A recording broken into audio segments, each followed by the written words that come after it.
बिहार में आज से जाति और आर्थिक गणना शुरू हो रही है। पहले चरण में मकानों की गिनती तो दूसरे चरण में जाति और आर्थिक गणना होगी। इसके लिए सरकार ने कर्मचारियों की ट्रेनिंग भी कराई है। पहला चरण 7 जनवरी से 21 जनवरी तक चलेगा।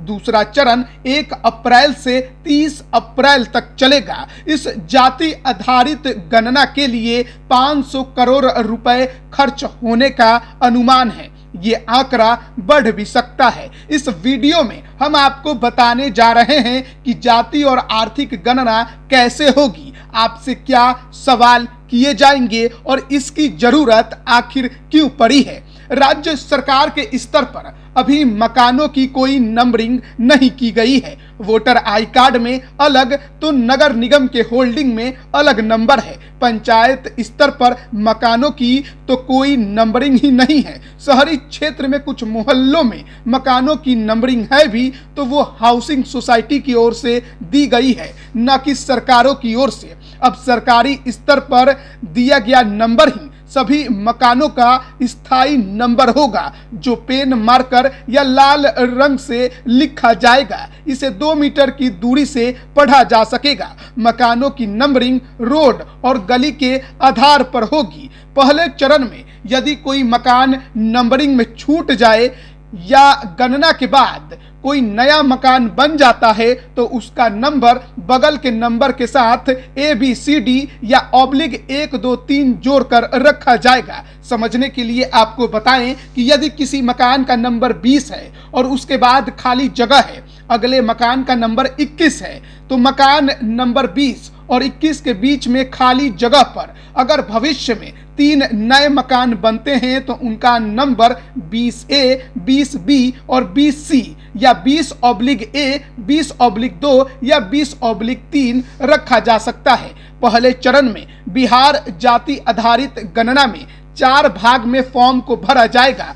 पहले में जिला का नाम और उसका कोड दिया गया है, फिर प्रखंड नगर निकाय का नाम और उसका कोड दिया गया है, पंचायत का नाम और उसका कोड है, वार्ड संख्या और उसका कोड है, और गणना ब्लॉक नंबर और उप ब्लॉक नंबर को भरना अनिवार्य है। इसके बाद जिनके स्थायी आवास हैं उस मकान सूची के लिए 10 कैटेगरी में सवाल पूछे जाएंगे। भवन संख्या, मकान संख्या, जिस उद्देश्य के लिए मकान का उपयोग किया जा रहा है, परिवार की संख्या, परिवार के मुखिया का नाम, परिवार में कुल सदस्यों की संख्या, परिवार का क्रम संख्या, यदि वह सदस्य नहीं है तो अब वह कब यहाँ से नहीं है, परिवार के मुखिया का हस्ताक्षर भरा जाएगा। वहीं बेघर मकान का विवरण भी भरा जाएगा। भाग 4 में मकान सूची का कार्य पूरा होने के बाद फीडबैक रिपोर्ट भरा जाएगा। दूसरे चरण में बिहार सरकार जाति और आर्थिक दोनों सवाल करेगी।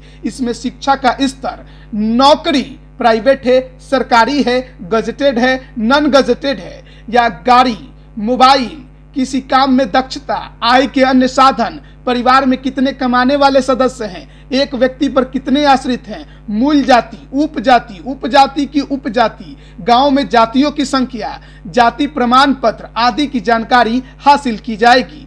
ये जानकारी 25 से 30 की संख्या में होगी। इस दौरान किसी ने बताने में आनाकानी की तो वो पड़ोसी से उनके बारे में जानकारी ली जाएगी। जाति को लेकर किसी भी तरह से कोई कोताही नहीं बरती जाएगी। आजादी के बाद पहली बार 1951 में जनगणना हुई। तब से अब तक हुई सभी 7 जनगणना में SC और ST का जातिगत डेटा पब्लिश होता है, लेकिन बाकी जातियों का डेटा इस तरह पब्लिश नहीं होता। इस तरह का डेटा नहीं होने के कारण देश की OBC आबादी का ठीक ठाक अनुमान नहीं लगाया जा सकता। VP सिंह सरकार ने जिस मंडल कमीशन की सिफारिशों को लागू कर पिछड़ों को आरक्षण दिया, उसने भी 1931 की जनगणना को आधार मानकर देश में OBC की आबादी 52% मानी थी।